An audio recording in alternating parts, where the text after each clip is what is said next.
Hi, Rinku. Hey Archana. Hey, I'm super excited that we are shooting at 12 o'clock at night. To everyone, we are traveling and we are at different spaces. And keeping the promise of Talkatel, we always feel wherever we are, we need to give our best shot every time. So, yes. So you are traveling. I am back from my travel, but we couldn't have afforded to miss one more episode, right? So here we are. So, yes, at 12 o'clock at night, I just thought that why not speak about something that we all are facing right now? It's pandemic situation, and more than ever, I think most of us are worried about the work structure that we are all in. Initially, when we started, I guess it was a phase where we thought, maybe a couple of months from now, things are going to get better. And as we've spoken even about it earlier, however, I feel as in how things are also getting normalized, people are still worried about the work factor, the skill sets that we all have, and we all need to add on. So, Rinku, what is your take on this? Let's talk about something like this today.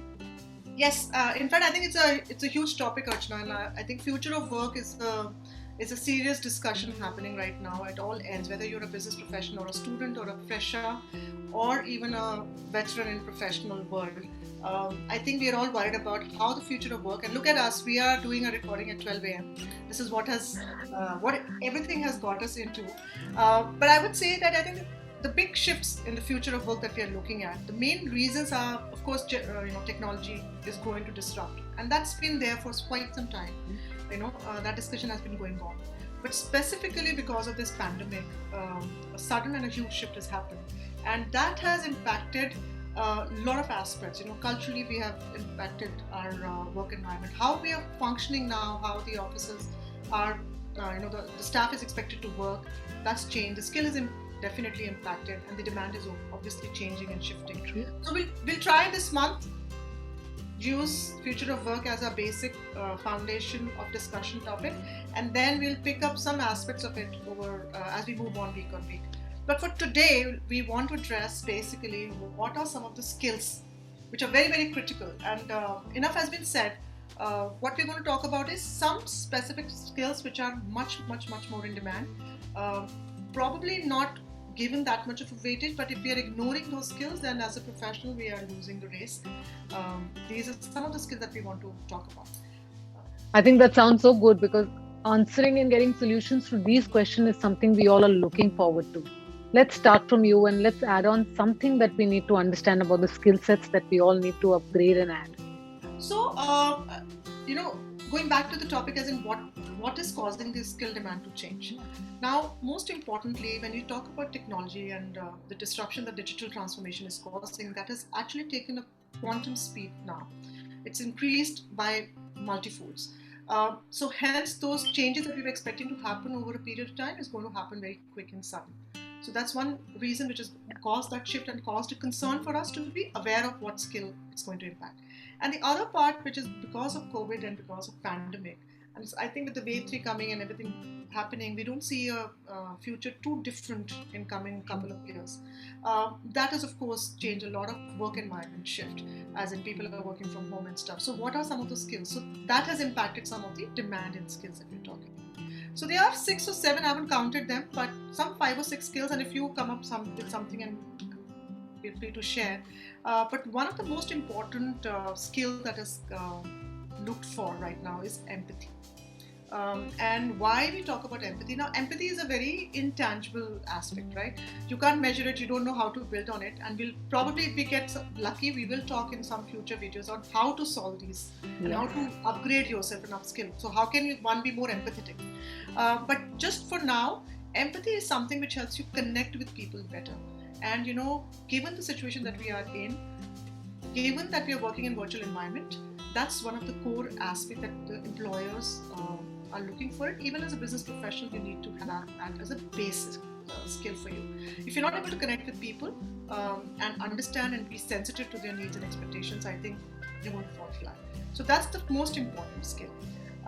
Because of digital transformation, I think one other skill that is much in demand is being innovative and being creative. Yes. Now, one argument that I have when we say digital transformation is happening, there's a lot of fear around it. Now, when you're scared because you think they're taking away your job. So, what we have to understand is that digital transformation is not our enemy. It's not something which is taking away our jobs, but it is something which is going to be our enabler. So, it's not going to replace us, it's going to enable us in one. So, that's how we need to shift.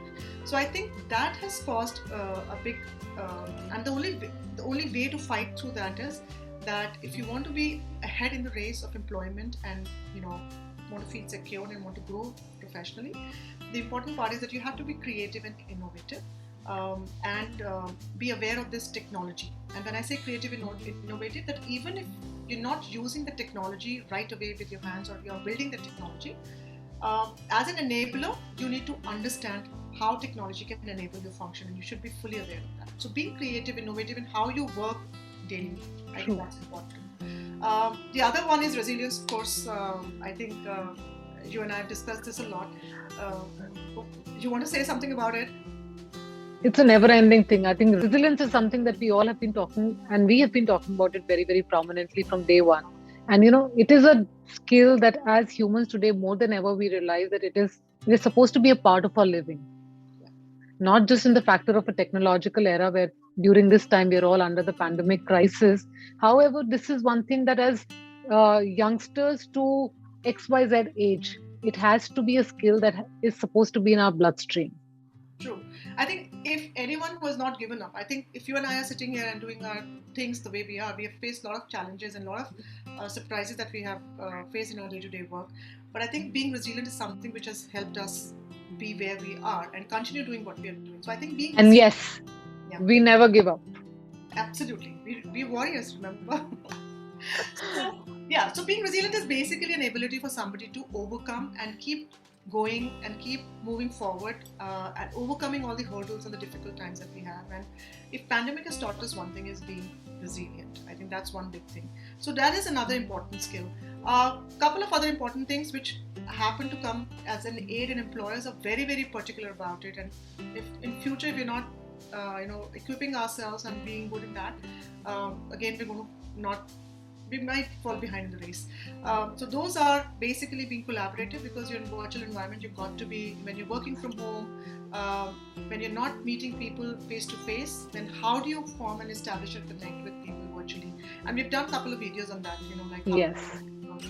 how to perform better in virtual environment. So I think that's very important. So being collaborative and being open to ideas, I think that's something which is going to come into play. How do you connect and how do you scale interpersonally with different people in a virtual environment? I think that's important. If we try and package it all in one, I think entrepreneurship. Now somebody's going to say entrepreneurship is a title. It's we use it as a title, but I think that's a skill. It's not a title. It's like a skill in a pack. And all of us, if we want to be be in demand for future of work in future scenario, we have to all be entrepreneurs. Whether you are an analyst or a processor or a manager or a VP or a director or whatever, you've got to be working as an entrepreneur.